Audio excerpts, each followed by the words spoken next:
मेरा मतलब अगर गवर्नेंस ही अगर ये तो महंगाई का एक तूफान है, नो डाउट के इंटरनेशनल तौर पर महंगाई बढ़ी है, लेकिन अगर गवर्नेंस हम अच्छी कर लें तो महंगाई आधी कम हो सकती है, कम से ठीक कम है, आपको कुछ रिलीफ तो मिल सकता है। सही। अब आफ्ताब अगर दस जहांगीर रुपए साहब, पेट्रोल है आफ्ताब तो आप जहांगीर साहब, देखते हैं कि आवाम तक कैसे ये जो कमी है मुंतकिल होती अच्छा है। आफ्ताब जहांगीर साहब, जरा सेनेटर साहब की तसल्ली कर दें कि आप लोग ये 10 रुपए तो कम कर रहे हैं, लेकिन आवाम तक कैसे ट्रिकल डाउन इफेक्ट आएगा? क्योंकि मुझे याद पड़ता है वजीर आजम नवाज शरीफ साहब के दौर में तकरीबन 2014-15 का ज़माना था, पेट्रोलियम मसनूआत की कीमतों के अंदर इजाफा हुआ था, और उसके बाद आम अशिया की कीमतों में भी इजाफा हो गया था, लेकिन जब कमी हुई थी तो उसके बाद कोई कमी खातिर खानी हुई थी। तो आप लोगों के बारे में भी यही होने वाला है या मामला कुछ डिफरेंट होगा? अच्छा अनिका, देखिए दो बातें। एक बात तो ये कि एक बात तो न्याजी साहब ने ये कही जो कि बड़ी जबरदस्त है कि एस्टेब्लिशमेंट चाहती थी कि जी पंजाब का वजीर आला चंद तब्दील हो, तो लेकिन हुकूमत ने नहीं किया। इसका मतलब ये हुआ कि इस बात का ये इतराफ कर रहे हैं कि वजीर आजम एस्टेब्लिशमेंट के बात को भी कभी कभी नहीं सुनते। मतलब ये कि इतना अमल दखल नहीं है एस्टेब्लिशमेंट का और हुकूमत के दरमियान। ये तो कम से कम इस बात की तो ये हो गई, ये जो सिलेक्टेड सिलेक्टेड का नारा लगाते थे, आज इन्होंने अपनी इस बात से नफी की है।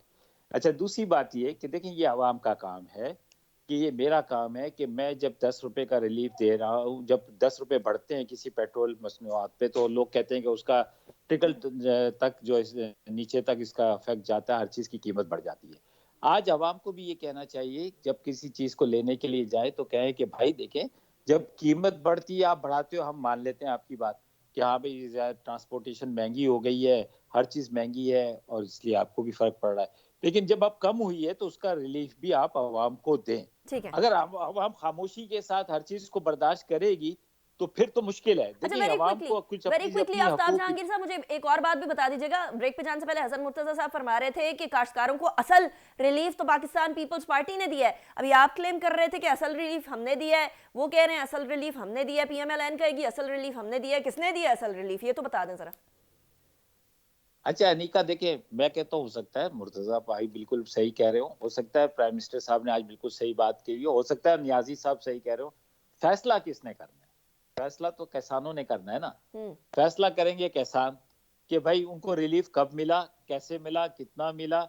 और वो जो है उसका पैमाना जो है वो है इलेक्शन। ठीक। इलेक्शन के अंदर जब जाएगा कोई भी पार्टी जाएगी तो वो फिर वहां के उस वक्त की आवाम जो है, उस वक्त के किसान, उस वक्त का मजदूर, उस वक्त का ग्रेजुएट, उस वक्त की ये सारी चीजें जो है वो सामने आएंगी सही। कि वो के हमारे इकदाम से ज्यादा मुतमईन थे या हमसे पहले वालों के इकदाम से ज्यादा मुतमईन है।